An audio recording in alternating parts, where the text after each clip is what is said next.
नमस्कार मित्रों, आज हम बेवर डायनेस्टी के बारे में जानेंगे।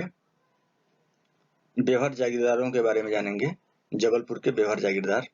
तो शुरू करते हैं। ये चित्र आप देख रहे हैं, ये चित्र है बेवर रघुवीर सिन्हा राजा साहब का, जो जबलपुर के अंतिम जो है जागीरदार थे।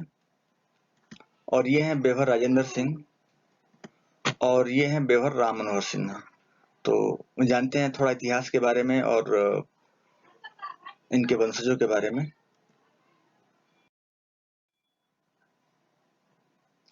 बेवर जागीरदार दीवान गोलोक सिम्हा, भोज सिम्हा और दीवान आधार सिम्हा के वंशज हैं।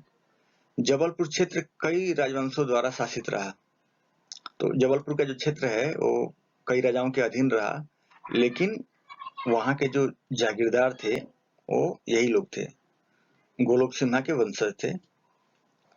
तो जबलपुर क्षेत्र कई राजवंशों द्वारा शासित रहा, जैसे कि सम्राट अशोक का मौर्य साम्राज्य, सातवाहन साम्राज्य, कलचुरी साम्राज्य। तो 915 से 945 तक कलचुरी राज के राजा युवराज देव रहे और उनके मंत्री जो थे दीवान राजा गोलोक सिम्हा थे, तो जिन्होंने भेड़ा घाट के नजदीक 64 योगिनी मंदिर बनवाया था। तो जबलपुर में भेड़ा घाट के नजदीक 64 योगिनी मंदिर बहुत प्रसिद्ध है और गोलोक सिम्हा ने बनवाया था। दीवान राजा गोलोक सिम्हा के वंशज भोज सिम्हा संग्राम शाही के दीवान थे और दीवान आधार सिम्हा चंदेल वंश की रानी दुर्गावती के दीवान थे। जबलपुर के अंतिम जागीरदार बेवर रघुवीर सिन्हा थे, जिन्होंने 1947 तक शासन किया। ये हैं जबलपुर के अंतिम जागीरदार बेवर रघुवीर सिन्हा राजा साहब। अब जानते हैं कुछ बेवर परिवार के सदस्यों के बारे में। तो ये है राम मनोहर सिन्हा, बेवर राम मनोहर सिन्हा। तो ये चित्रकार थे और इन्होंने संविधान पर भी इन्होंने चित्रण किया था। तो भारत के सांस्कृतिक राजदूत और चित्रण कलाकार थे, जिन्होंने सुदूर पूर्व में भारतीय कला का प्रसार किया और ओरिएंटल आर्ट को भारत में लाया। उनकी रचनाएं दुनिया में कई प्रतिष्ठित सार्वजनिक और निजी संग्रहों में दर्ज हैं। उनके भित्ति चित्र आज भी जबलपुर के ऐतिहासिक शहीद स्मारक या शहीद स्मारक सभागार की दीवारों और विशाल गुंबदों को सुशोभित करते हैं। एक ऐसे भारतीय कलाकार थे जिन्हें भारत के संविधान की मूल अंतिम पांडुलिपि में उनके चित्रण के लिए बहुत अच्छी तरह से जाना जाता है, जिनमें संपूर्ण प्रस्तावना पृष्ठ शामिल है। तो इन्होंने जो संविधान है उसका चित्रण किया था पृष्ठ का।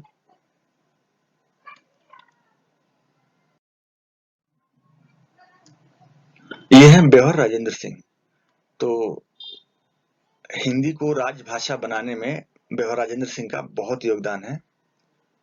तो ये हिंदी भाषा के मूर्धन्य साहित्यकार थे। इन्होंने हिंदी भाषा को राजभाषा बनाने की दिशा में अति महत्वपूर्ण योगदान दिया और जिसके फलस्वरूप उनके 50वें जन्मदिन पर हिंदी को राजभाषा का दर्जा दिया गया। 14 सितंबर 1949 को हिंदी को राजभाषा के रूप में स्वीकार किया गया। तो ये बेवर राजेंद्र सिंह हैं,